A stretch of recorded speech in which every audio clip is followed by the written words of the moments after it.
మీరు ఏదైతే కోరికలు కోరుకుంటారో, నేను 10 రోజుల క్రితమే 119 మంది ఎమ్మెల్యేలు ఉన్నా, ఒకటే ఒక ఎమ్మెల్యే మా అధికారం చేయడమే ఏదైతే క్లినిక్ ఉందో మీరు కోరుకున్న కోరికల కన్నా 2 కోరికలు ఎక్కువ రాసి ఇప్పుడు ఈ 420 ముఖ్యమంత్రికి నేను రావడానికి ముఖ్య కారణం ఉస్మానియా యూనివర్సిటీ ఏదంటే ఇష్టం, కాదంటే ఇష్టం. ఈరోజు నేను ఎమ్మెల్యే ఉన్నానంటే కారణం ఇక్కడ గణేష్, మా వంశీ రాలేదు, మహేష్, వీళ్ళందరూ 100 మంది ఉస్మానియా యూనివర్సిటీ నిరుద్యోగులు విద్యార్థులు నా ఆర్మూర్ కలిసి నెల రోజులు ఊరూరు కాకపోతే దొరల రాజ్యం పోవాలి, నిరుద్యోగులకు ఉద్యోగాలు ఇచ్చే రాజ్యాన్ని రావాలంటే దొరల రాజ్యం పోయింది, దొంగల రాజ్యం వచ్చింది. ఒకటే ముఖ్యంగా మీలో ఉన్న వినయం, మీలో ఉన్న కులాల వారిగా విడిపోవడం, పార్టీల వారిగా విడిపోవడం. మీకు ఎవరో శత్రువులు కాదు, రాజ్యం ఎప్పుడు రాజ్యం, రాజకీయ నాయకుడు ఎప్పుడు రాజకీయ నాయకుడే. మాట ఒకటి, చేత ఒకటి. మీకు ఎందుకు లేదు తెలివి. వాడు రెచ్చగొట్టని చస్తారు, వాడు ఉద్యోగాలు ఇస్తారని నమ్ముతారా? ఎందుకు ఈ చదువులు? మేము ఇక్కడ విద్యానగర్ ఉన్నప్పుడు ఇక్కడ వాకింగ్ చేస్తే గాలిలో ఒక రకమైన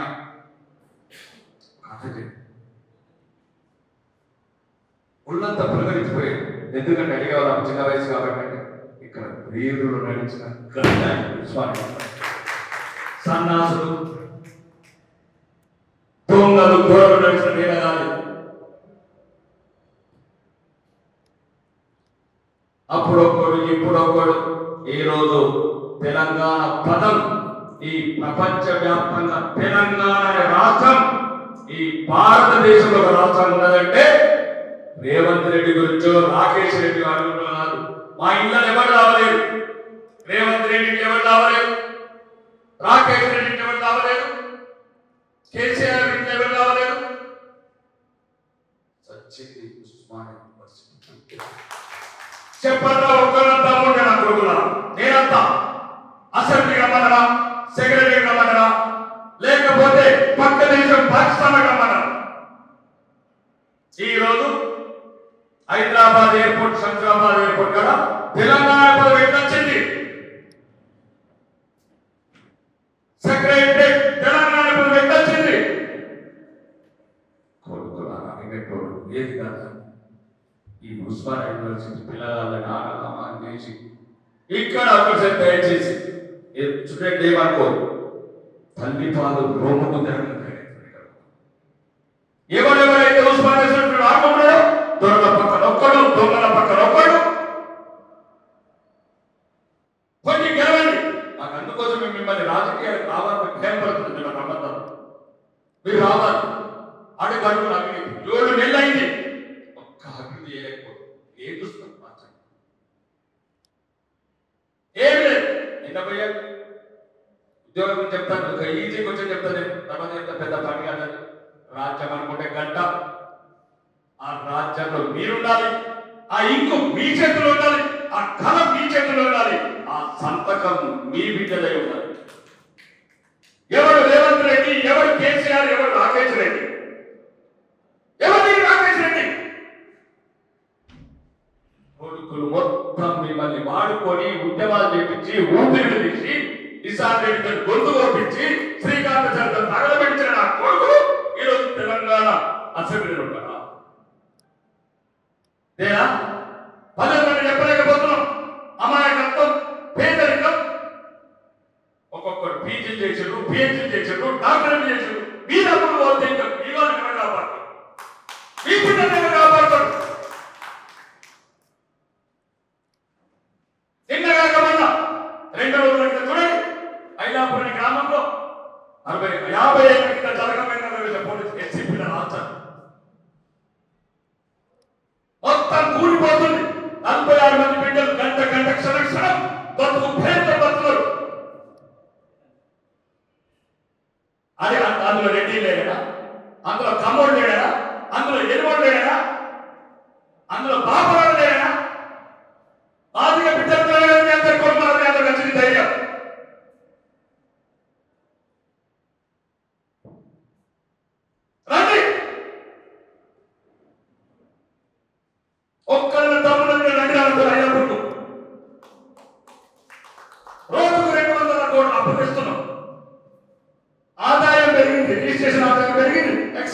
ఆదాయం పెరిగింది. ఎటువంటి ఆదాయం? అడుగడుగున అవినీతి, అధికారుల అవినీతి, రాజకీయ నాయకుల అవినీతి. ఎక్కడికి బాగుపడతాయి? ఎక్కడికి సమస్య పరిష్కరిస్తారు? ఈ ఉద్యోగం వచ్చిన అవినీతి చేస్తారు. రోజు 100 ఇష్యూలు. కాబట్టి దయచేసి ఎందుకు రావు నేను ఒక్కసారి ఉద్యోగాలు ఎందుకు కావాలి నేను ఇప్పుడు కాదు, ఈరోజు వచ్చి కావాలని, ఈరోజు అన్న కావచ్చు, నేనంటే ఇష్టం కావచ్చు, నేను ఈరోజు ఎమ్మెల్యే ఉండడానికి కారణమైన ఉస్మానియా యూనివర్సిటీ విద్యార్థుల శ్రమ. ఎందుకు రావు ఉద్యోగాలు? 7,50,000 కోట్ల ఇంకా 1,00,000 కోట్లు కోట్ల కోట్లు స్కాముల కాళేశ్వరం, వేల కోట్ల స్కాముల భగీరథలు, కాకతీయ స్కీములు చేసినప్పుడు 2,50,000 మంది ఉద్యోగాలు ఇస్తే తెలంగాణ అసెంబ్లీలో మొదటి సమావేశంలో గవర్నర్ ప్రసంగం చెప్పిన ప్రభుత్వం ఇది. ఫిబ్రవరి 1 నాడు మెగా తీసేసి 50,000 ఉద్యోగాలు, 6 నెలల్లో కూడా 2 లక్షలు. ఎందుకు రాజ్యాంగం రాస్తుంది? ఎందుకు పేదలను మోసం చేసేందుకు, విద్యార్థులను మోసం చేసేందుకు, రైతులను మోసం చేసేందుకు, మహిళలను మోసం ఎందుకు రాజ్యాంగం రాసి గవర్నర్ ప్రసంగం మాట్లాడించారు? నీకు అసెంబ్లీలో ఫిబ్రవరి 1 నాడు మెగా తీసేస్తున్న ప్రభుత్వం 6,000 మాట్లాడుతుంది. గవర్నర్ ప్రసంగం బుక్కు తీసే చూడాలన్నా రాజ్యాంగ నిపుణులు కావచ్చు, ఇంటలెక్చువల్ బోర్డు పెట్టుకున్న మేధావులు కావచ్చు, ఉస్మానియా యూనివర్సిటీ ప్రొఫెసర్ కూడా అధికారం మనకి అమలుపోయే ప్రొఫెసర్ కావచ్చు, అన్ని విద్యార్థి దగ్గర జనాకర్షణ పథకాలకు 6 నెలల 36,000 కోట్ల వడ్డీ, 55,000 కోట్ల జీతాలు. ఏం లేదు, 1,00,000 కోట్ల అప్పు ఏమవుతుంది రాష్ట్రానికి? ఈ బిడ్డలకు ఈ పద్ధతులకు వచ్చి చదివి చదివి చదివి ఒక్కొక్కరు కిడ్నీ నమ్ముకుంటున్నారా, అంతా నమ్ముకుంటున్నారా?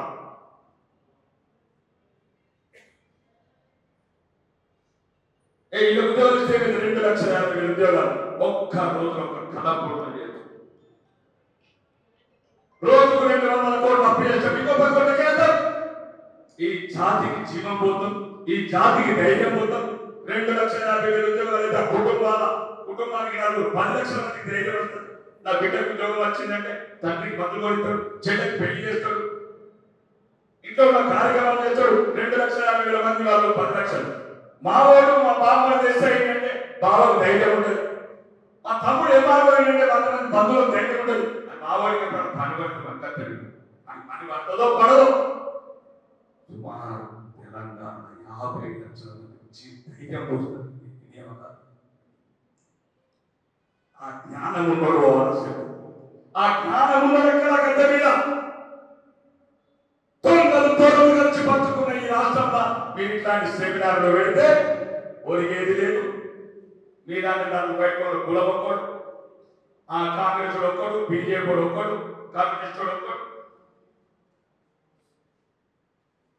ఒక నాడొక్కడు ఏడొకడు పెట్టిన నాడు అందులో కాపలా చెప్తున్నా. ఈ మధ్య మీరు వెళ్ళాలి, రాజ్యం ఒకటే కరెక్ట్ చేస్తాం. ముఖ్యంగా నేను నమ్ముతున్నారు రాజకీయ నాయకులు. నేను 7 నెలల కింద జనవరిలో చెప్పిన డిబేట్ చెప్పిన, ఫస్ట్ డిబేట్ చెప్పిన మృత్యుంజయ సీనియర్ లీడర్, ఇంకెవరో కాంగ్రెస్ చేస్తారు. ఈ రాష్ట్రంలో ఉన్న ప్రథమ హక్కు ఈ తెలంగాణ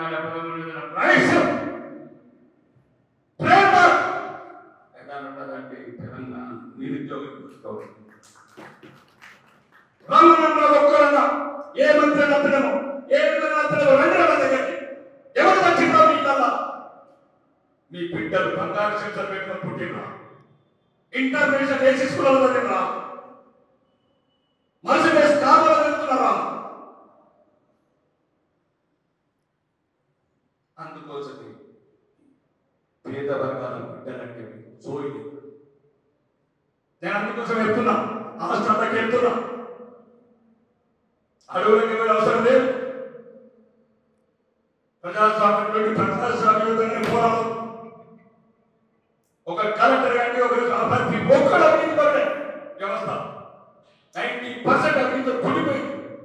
ఆ 10%లో మంచి మంచి రావాలి. దేశం మీద ప్రేమ, ధర్మం మీద ప్రేమ, పేద ప్రజల మీద ప్రేమ కూడా రావాలి. రాజకీయాలు, ఉద్యోగాలలో మంచి మంచి సివిల్ సర్వీస్ కూడా రాత్రి బాగాలు ఒకటి చలనం, ఒకటే మరణం, గెలుపు తప్ప బతుకులేదని మనకు ఒక్కరు నిరంతరం ఉంటేనే జాతి రుణం తీసుకుంటాం. ఎవరు ఆలోచిస్తున్నారు పేదల గురించి? ఇప్పుడు మా బిడ్డలు ఉన్నారు, వాళ్ళు చదువుకొని కనీసం ఏం చేస్తారు? వాళ్ళు ఇంటర్నేషనల్ తీసుకున్నారు, మరి ఏం చేస్తారు? సమాజం కాదు స్వార్థపడి దానికి ద్రోహం చేయకుండా పనిచేసి తక్కువ అవకాశం. ఆస్థానం 40 మంది ఒక ఆడపిల్లలు ఒక్కరు ఉన్నారు. 12 సార్లు నిర్మించారు సీఎం. మురికి గుంటల పక్కన 600 మంది అంటున్నారు అని చెప్పారు. ఎవరు స్కూళ్ళకు, కాలేజీలకు, చివరి గవర్నమెంట్ కాలేజ్ ఎవరు అన్ని పెట్టి ఎక్కడ ఫస్ట్ టైం ఒక ఈవెంట్ వచ్చే ఫస్ట్ టైం ఒక ఈవెంట్ వచ్చింది. దానికి వెళ్ళినారు మాట ఎందుకు? ఎవరి కోడెత్తున్నారు, ఎవరి గెలిపెత్తున్నారు, వాడు ఎందుకు పోతాడు? పోతే పబ్లిసిటీ గురించి పోతాడు. రేవంత్ రెడ్డి నాడు గోడలు దొక్కిండు, ఆ భాషలో ఏమేమో దొక్కిండు. అప్పుడు ఇప్పుడు ఈ పిల్లల ముచ్చట్లు వెళ్తే ఏమవుతుందా రేవంత్ రెడ్డి? నేను అన్నాను ఆల్ పార్టీ మీటింగ్ పెట్టండి, మేధావులు పెట్టండి, ఇంటలెక్చువల్స్ పెట్టండి, చర్చలు చేయండి, గౌరవం ఇవ్వండి. పార్టీల కంటే ఎవరైతే దోషమని యూనివర్సిటీ కావచ్చు, తెలంగాణ రాష్ట్రంలో ఈ ఇష్యూస్ ఏమైనా ఉంటే మేము ఎందుకు బాగా చేయలేకపోవడం? చెప్పు. మీకొక్కటి చెబుతుంది, ఉద్యోగం ఇవ్వాలని. ఈరోజు తుమ్మల నాగేశ్వరరావు అనే ఒక పెద్ద మంత్రి 26,671 కోట్లు రైతు బంధు స్కీమ్ మీద మొక్కమూలని రాళ్ళ నేలకిచ్చామని. రైతు బంధు స్కీమ్ ఉద్దేశం చెప్పండి. రైతుకు పెట్టుబడి సాయం, రైతుకు పెట్టుబడి సాయం, రైతుకు పెట్టుబడి సాయం. రైతు పంట పండించడం ఎట్టించారు? మీ దగ్గర లెక్కలు ఎందుకు ఉన్నాయి? ఎందుకు రికవరీ చేయాలి? స్కీమ్ రిసీవ్ చేసిండు, 420 కేసు పెట్టండి. ఎవరెవరైతే ఆ పంట స్కీమ్ ఉద్దేశం రైతుకు ముందస్తు సాయం, పెట్టుబడి సాయం. పెట్టుబడి పెట్టలేదు, పంట పండించడానికి 26,625 కోట్లు ఎట్టించారో రికవరీ అయింది. అప్పుడు ఎందుకు అవుతున్నారు ఇలా? కాబట్టి దయచేసి ఒక రకమైన ఆవేదన సమాజం, ఒక రకమైన బాధ, ప్రజాకర్షణ పథకాలు పేదోళ్ళ మీద పేదోళ్ళకు ఎక్కడి ప్రజాస్వామ్యం. ఇలా వెలువలనే గ్రామం పైన పిల్లలకు బాత్రూమ్ లేవు, కంప్యూటర్ లేవు, బాధ అనిపిస్తుంది. వేల కోట్ల అప్పు తెచ్చి ఇలా భవిష్యత్తులను తాగలు పెట్టి మేము ఆ సరదాలు తీసుకుంటున్నాం, ప్రజాకర్షణ పథకాలు పెడుతున్నాం. కాబట్టి దయచేసి ప్రభుత్వం చిత్తశుద్ధున్నా, చిత్తశుద్ధుడికి మీ ఉద్యోగాలను చెప్తున్నా కదా. దేవుడు మాకు ఎప్పుడైనా అవకాశం వచ్చి ఏదైనా స్థానంలో మంచి స్థానం ఉన్నప్పుడు ఇలాంటి బిడ్డల సహకారం గంటలో చేసే పని. ఒక్క గంట రండిలా చెప్పండి. దొరికినట్టు దోసుకుంటారు. 3 లక్షల కోట్ల బడ్జెట్, ఇంకా 4 ఏళ్ళ 5 లక్షల కోట్ల బడ్జెట్ అవుతుంది. 5 లక్షల కోట్లు లెక్కలేసుకుంటాడు. కాబట్టి ఎంత దాచుకుందాం, జూబ్లీస్ ఎంత దాచుకుందాం, అమెరికాకి ఎంత పంపిద్దాం, స్విట్జర్లాండ్కి ఎంత పంపిద్దాం. ఇదే నడవాలి ప్రజా పరిపాలన.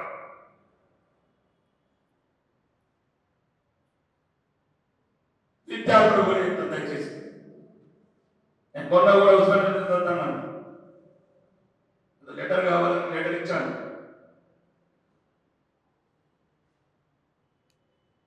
అన్న ఇట్లా ఏమన్నారు పెద్దలు, ఇంకా మాట్లాడాలి ఇయ్యట్టు ఎమ్మెల్యే లెటర్ ఏదంటే ఉస్మానియా యూనివర్సిటీ విద్యార్థుల నుంచి నిరుద్యోగం నుంచి పాఠమే చెప్పి లెటర్ పాఠమే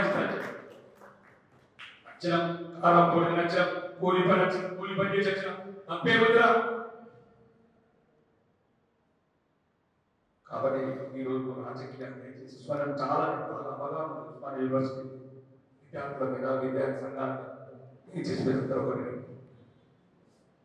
మీరందరూ ఒకటైతే సమస్య ఈ పార్టీల పరంగా అలా మీ భావజాలం వేరు, ఐడియాలజీ వేరు, తర్వాత కానీ నిరుద్యోగ విషయం వచ్చేవారు మీరందరూ ఒకటి. మీరందరూ ఒకటైతే ఈ రాజ్యం పెట్టారు, లేకపోతే మన రాజ్యం హింస పెరిగిపోతుంది. విద్యార్థులంతా పేరుడైపోవాలి. ఆ కాకి బట్టలోనికి ఆ లాఠీల చేతుల్లోనికి కనికరం ఉండదు. అది మన కంట్రోల్. ఏడుస్తున్నారు పిల్లలు. పెన్షన్ కార్డు చెప్పాలన్నా యోగిలో పెన్షన్ కార్డు ఇచ్చారు, యోగిలో పెన్షన్ చెప్పాలన్నా ఎవరన్నా సంబరాలు చేస్తున్నారు. ఇలా ఒకటి 70 లక్షల రైతు రుణమాఫీలో 10 లక్షల మందికి రుణమాఫీ చేస్తున్నారు, పాలాభిషేకం చేస్తున్నారు. ఇలా రాజకీయ నిబంధనలు ఓడినట్టు చెప్పండి. ఎప్పుడైతే వాగ్దానాలు చేస్తారో కింద షరతులు వర్తిస్తాయి, షరతులు కూడా పెట్టండి. అప్పుడు నువ్వు ఓటేయాలా, ఓటు చేత ప్రజలు నిర్ణయించుకుంటారు. ఆ ప్రాంతానికి రుణమాఫీ పొందని చేస్తావా? మహిళలకు ఇంటికి 250 ఓట్లు ఇస్తున్నారు. మోసం మోసం మోసం, ప్రతిదీ మోసమే. దీనికి ఒకటే ఒకటి, మీ విద్యార్థులంతా ఐక్యత ఉండండి. ఎట్లా ఉద్యోగం చూస్తాం? తెలంగాణ అసెంబ్లీ గత ఆడిస్తాం. ఎవరు రేవంత్ రెడ్డి ఎక్కడి నుంచి వచ్చాడు? తిరిగి ఉంటాడు.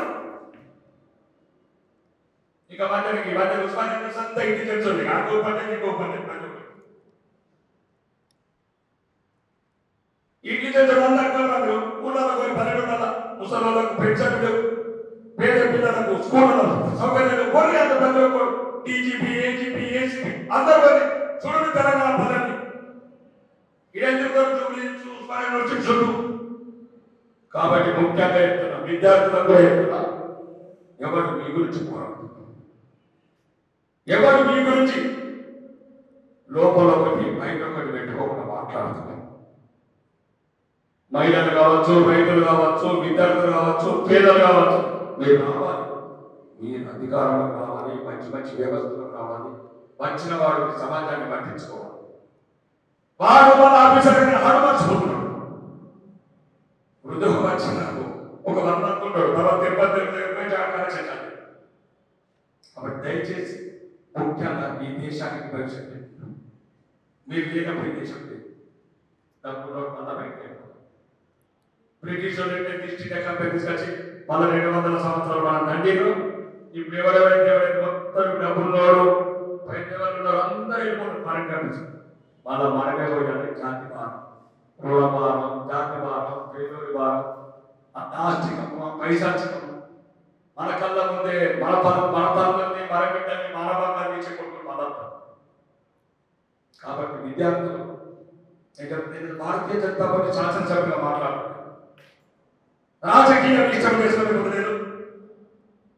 మేము వచ్చి చూస్తున్నాం 10 మంది ఓడెడుతున్నాడు. మీకు నచ్చితే ఏంటంటే కానీ ఎక్కడి నుంచి ఈ రాష్ట్రంలో ఈ విద్యార్థి యువకులు దేని గురించి వచ్చారు? ఇది మీరు అందరూ ఆలోచించాలి. ఇక్కడ ఉన్న పాత నాయకులు కావచ్చు, కొత్త విద్యార్థి నాయకులు కావచ్చు, ఓన్లీ ఉద్యోగాలు వస్తాయి. రేవంత్ రెడ్డికి ముఖ్యమంత్రి వస్తుంది, రాకేష్ రెడ్డికి ఎమ్మెల్యే పదవి వస్తుంది, వేరు నరేందర్ రెడ్డికి ప్రధాన సలహాదారుడు వస్తుందని మాత్రం చాలలేదు. కాబట్టి ఉద్యోగాలు ఇంపార్టెంట్. తెలంగాణ పదకు అస్తిత్వం నిలవాల. తెలంగాణ పదం నూతనమై వెలగాల. ఈ విద్యార్థి కావచ్చు, అమరవీరుల ఆత్మలు ప్రశాంతంగా పైలోకాలు ఉండాలంటే ఒకటే ఒకటి తెలంగాణ ఇమ్మీడియట్ 2,50,000 ఉద్యోగాలు భర్తీ చేసి అమరవీరులకు కృతజ్ఞతలు ఒక్కటే జాతి. ఈ రాజ్యం ఎవరున్నా, రాజకీయాలు ఎవరున్నా, మాలాంటి గొంతులు అసెంబ్లీ నొక్కినా, బయట నొక్కినా ప్రజలను మేలుకొట్టుతాం, చైతన్యపరుస్తాం. ఉద్యోగాలు వచ్చే వరకు, ఉద్యోగాలు ఇచ్చే వరకు నిష్క్రమించేది లేదు. విద్యార్థుల డిమాండ్ ఏవైతున్నాయో రేవంత్ రెడ్డి గారు ఒక్క నెల ఆదాయం కాదు తెలంగాణని. ఫస్ట్ విద్యార్థుల ఉద్యోగాలు భర్తీ చేసాకనే మిగతా ఏదైతే మనం ఉన్నాయో ఆ మార్కులు, ఈ మార్కులు, ఏ మార్కులు, ప్రొడక్టులు తర్వాత పెట్టుకుందాం. ఫస్ట్ ఉన్న ఉద్యోగం 2,50,000 ఉద్యోగాలు భర్తీ చేసి ఈ తెలంగాణ ప్రజల విద్యార్థుల మన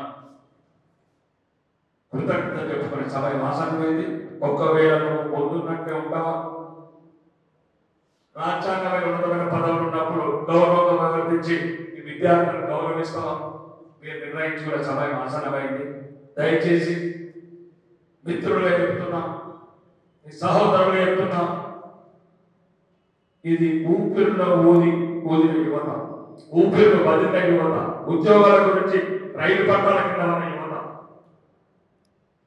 ఒళ్ళు తగలు పెట్టుకుంటే బిడ్డ శ్రీకాంతాచారి ఒళ్ళు సలసల మహంతుడే జై తెలంగాణ నేల ఇది. కాబట్టి ముఖ్యంగా రాజకీయాలకు అతీతంగా మిగతా పార్టీలు ఏమున్నా అన్ని తెలంగాణ మేధావి వర్గం ప్రొఫెసర్స్ కావచ్చు, ఆల్ ఇంటెలెక్చువల్స్ ముందు ఈ ప్రభుత్వం మీద ఒత్తిడి తెచ్చి ఈ ఉద్యోగాలు నోటిఫికేషన్ భర్తీ చేయాలన్న ప్రధాన డిమాండ్. మొత్తానికి ఇక దయచేసి అందరికీ ఉస్మానియా యూనివర్సిటీ కంటే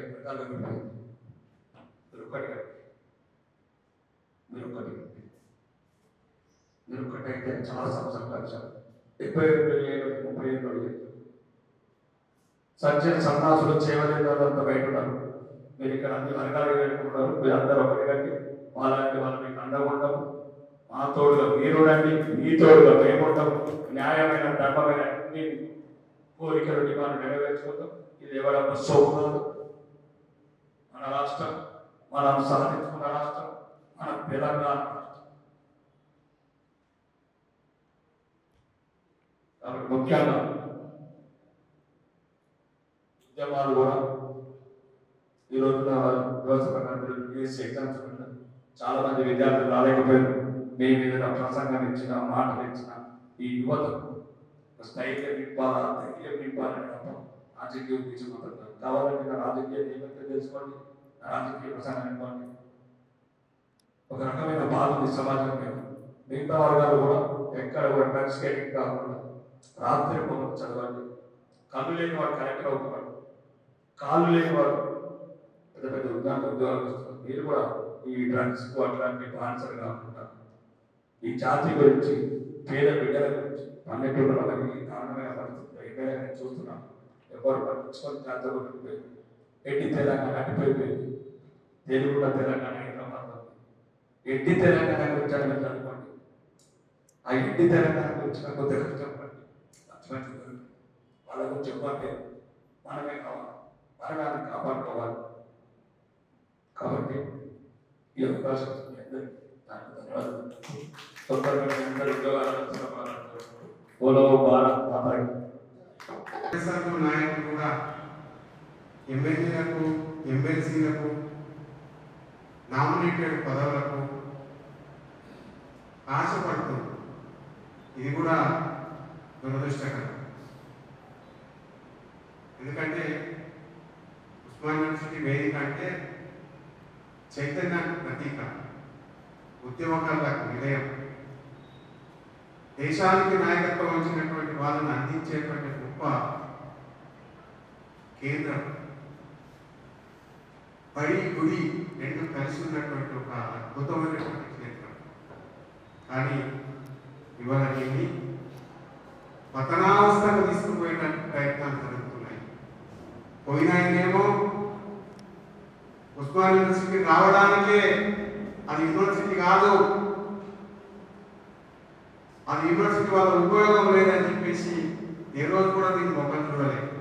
దీని గుర్రాల కొట్టం లెక్క పోల్చిండు, పశువుల యొక్క కొట్టం లెక్క పోల్చిండు తప్ప ఏ రోజు కూడా విద్యార్థుల్ని సముచితమైనటువంటి గౌరవించి గౌరవాన్ని ఇవ్వలేదు. 70,000 పుస్తకాలు చదివేటాడు ఆయన. ఉస్మానియా యూనివర్సిటీ చరిత్రని పుస్తకాన్ని చదవకపోవడం దురదృష్టకరంగా మనం భావించాలి. ఇప్పుడు ఆయన అయితే మీకు తెలుసు, వీరు వీర్యాన్ని పెట్టుకు వచ్చిండు, తుపాక పెట్టుకొని వచ్చిండు. ఈ విద్యార్థులే కాదన్నారు. అంటే పాపం ఏంటంటే ఆయన కూడా చదువుకోలేన్నాడు. ఆయన ఇంటర్మీడియట్ ఉస్మానియా యూనివర్సిటీలో MA, MCom, MCJ, research, psychology ఎదురర్థం కావాలి ఇంటర్మీడియట్ అర్థం. కాబట్టి ఇప్పుడు ఉన్నటువంటి ప్రస్తుత పరిస్థితిలో ఉస్మానియా యూనివర్సిటీని రక్షించుకోలేకపోతే తెలంగాణ యొక్క ఉనికికే ప్రమాదం. ఉస్మానియా యూనివర్సిటీకి మనం రక్షించుకోకపోతే తెలంగాణ ఉనికికే ప్రమాదం ఉంటుంది. కాబట్టి విద్యార్థులుగా, విద్యార్థి నాయకులుగా తెలంగాణ ఉనికిని కాపాడుకోవాల్సిన బాధ్యత మన పైన ఉంది. ఇకపోతే ఇవాళ నిరుద్యోగాల గురించి ఎంత దురదృష్టకరం అంటే హైకోర్టులో కేసు నడుస్తూ ఉంది, ప్రభుత్వం ఆలోచన చేయకుండా పరీక్ష నిర్వహిస్తుంది. మనమేం పోస్ట్ పోన్మెంట్ అడుగుతలేము, మనమేమి నిరుద్యోగులకు ఉద్యోగాలు ఇవ్వద్దని మనం అంటలేము. మీరు ఆలోచన చేసేటప్పుడు విద్యార్థులకు నిరుద్యోగులకు మేలు జరిగేటట్టు ప్రణాళికను ప్రకటించమంటున్నారు. ఒక ఉద్యోగానికి ఇంకొక ఉద్యోగానికి 11 సంవత్సరాల తర్వాత పొలం వేస్తా ఉన్నారు. వ్యవధిని కల్పించండి చదువుకోవడానికి. అసలు ఒకటే క్వాలిఫికేషన్ ఉన్నది వివిధ రకాలైనటువంటి ఎగ్జామ్స్ కు, దానికోసం కొంత వ్యవధిని ఇవ్వండి అంటే లేదు లేదు వ్యవధిని ఇవ్వం అని చెప్పేసి మార్క్స్ ప్రెస్టేజ్కి పోయి విద్యార్థి లోకాన్ని అందరినీ కూడా అన్రెస్ట్తో గురి చేసినటువంటి పాలకుల గురించి మనం ఏం ఆలోచన చేయాలో ఏం చెప్పాలో ఒకసారి ఆలోచించాలి. మినిమం కనీసమైనటువంటి మనుషులకు మర్యాద ఉండాలి, కనీస పరిజ్ఞానం ఉండాలి. గ్రూప్ 1 క్వాలిఫికేషన్ ఏంటి, బీఈడికి క్వాలిఫికేషన్ ఏంటి, డిఎస్సి క్వాలిఫికేషన్ ఏంటి, గ్రూప్ 2 క్వాలిఫికేషన్ ఉంటాయి. మూడింటికి డిగ్రీ క్వాలిఫికేషన్ అయినప్పుడు ఎందుకు నీవు వ్యవధిని సరి చేస్తలేవు? దానికి మొత్తం కూడా పోస్ట్ పోన్మెంట్ అని ఒక పెద్ద క్యాబినెట్ని తగ్గించి అందరిని ఎందుకు మోసం చేస్తా ఉన్నారు? ఇది సరైనటువంటి విధానం కాదు అని చెప్పేసి మేము నిరుద్యోగుల పక్షాన చెప్పడం కోసం ఇక్కడికి వచ్చినాం. 2, నీవు ఆర్భాటంగా చెప్పినావు 2 లక్షల ఉద్యోగాలు 100 రోజుల్లో వేస్తానని చెప్పేసి, సంవత్సరం లోపల 2 లక్షల ఉద్యోగాలు చెప్తున్నాను. 2 లక్షలకు పోను ఇప్పటి వరకు నీ ప్రభుత్వం వచ్చినాక ఒక్క నోటిఫికేషన్ వేయలే, పాత ప్రభుత్వం నోటిఫికేషన్ అనే ఇవాళ కన్ఫ్యూజన్ క్రియేట్ చేసి ఇబ్బంది పెడతా ఉన్నారు. ఈ నోటిఫికేషన్స్ ఎటుపోయినాయి? 2 లక్షలకు ప్రణాళిక ఎంతో చెప్పాలని చెప్పేసి మేము డిమాండ్ చేస్తా ఉన్నాం. తర్వాత నిరుద్యోగ యువకులకు మేము మెగా టీఎస్ చేస్తాం, 1-2 పోస్ట్ ఇవ్వమని చెప్పినాం. పాత నోటిఫికేషన్ ఎందుకు కంటిన్యూ చేస్తున్నాం? 25,000 పోస్టులకు ఎందుకు నోటిఫికేషన్ వేయలేదు? పోయి చేసినా కానీ పాత నోటిఫికేషన్ కు బిఫోర్ ఎగ్జామ్ కు ఇంకొక అడిషనల్ నోటిఫికేషన్ తీసుకోవచ్చు. హైకోర్టు న్యాయమూర్తి మాధవ్ నేత గారు ఇచ్చినటువంటి జడ్జిమెంట్ ని ఎందుకు ఖాతరు చేస్తున్నారని చెప్పేసి అడగడానికి వాళ్ళ మనందరం వచ్చినాం. ఒకటే కాదు, వాళ్ళ జరుగుతున్నటువంటి విషయాల్లో పవర్ కోసం, అధికారం కోసం ఏదైనా మాట్లాడవచ్చు, తొండి మాటలు అని చెప్పేసి మాట్లాడి అధికారంలోకి వచ్చిన తర్వాత యూనివర్సిటీ విద్యార్థులు ప్రశ్నిస్తే ఒక వీరుడు బిర్యానికి ఏదైనా ప్రశ్నిస్తారని చెప్తే ఇంతకంటే దౌర్భాగ్యం ఇంకేముంటుందని చెప్పేసి ఈ సందర్భంగా మనం ఆలోచన చేయాల్సినటువంటి అవసరం ఉంది.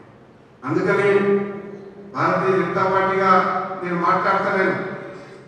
పూర్వముగా ఈ విద్యార్థుల ఈ యూనివర్సిటీలో చదువుకున్నటువంటి విద్యార్థిగా మాట్లాడుతున్నా, ఒక విద్యార్థి నాయకుడిగా మాట్లాడుతున్నా. పాలకులందరూ ఆలోచన చేయాలా. ఇవాళ మేము నిపుణుల కమిటీతో ఎందుకు ఆలోచన చేస్తలేవు? ఒక సైకాలజిస్ట్ గురితో పిలిచి ఎగ్జామ్స్ ఎంత వ్యవధి ఉండాలని ఎందుకు ఆలోచన చేస్తలేవు? విద్యార్థులందరినీ నట్టేట ఎందుకు ముంచుతా ఉన్నావు? అశోక్ నగర్ లో నిరుద్యోగులు గొడవ పెడితే వాళ్ళని అల్లరి ముక్కలు అంటాం. చిక్కడపల్లి లైబ్రరీలో ముఖాల మీద కూర్చొని ఓటేయండి, నాకు మద్దతు చేయండి అని ప్రాధాన్యపడినప్పుడు ఎటుపోయింది తెలివితనం? నిరుద్యోగ పేరు మీద సర్వనగర్ స్టేడియంలో మీటింగ్ పెట్టినప్పుడు నువ్వు మాట్లాడినటువంటి వాగ్దానాలు ఎటుపోయినాయి? ఆలోచన చేయాలని చెప్పేసి నీకు గుర్తు చేయడం కోసం ఇవాళ మేము ప్రయత్నం చేస్తా ఉన్నాం. అందుకోసమే యూనివర్సిటీ విద్యార్థులు చేసే పోరాటం, యూనివర్సిటీ విద్యార్థులు ఏదైతే తెలంగాణ ఉద్యమం కోసం ఈ కేంద్ర ఆర్ట్స్ కాలేజ్ కేంద్రంగా, ఉస్మానియా కేంద్రంగా ఏదైతే ఉద్యమాలు చేస్తారో ఆ ఉద్యమాలని రాబోయే కాలంలో నువ్వు కూడా రుచి కూడా వర్తిస్తుంది. నిరుద్యోగులని యూనివర్సిటీ విద్యార్థులను దూరం చేసుకుంటే తస్మాత్ జాగ్రత్త అని చెప్పేసి హెచ్చరించడం కోసమే ఈ రౌండ్ టేబుల్ సమావేశానికి వచ్చినాం. దయచేసి ఎక్కువసేపు విషయాలన్నీ మీకు తెలుసు కాబట్టి మీరు చేసే పోరాటాలకు న్యాయమైనటువంటి హక్కుల సాధన కోసం ఏ పోరాటం చేసినా సంపూర్ణమైనటువంటి మద్దతు ఇస్తామని చెప్పేసి తెలియజేస్తూ ఈ అవకాశం ఇచ్చినటువంటి మిత్రులకు పెద్దలకు ధన్యవాదాలు తెలియజేస్తూ ముగిస్తున్న భారత్ మాతాకి జై.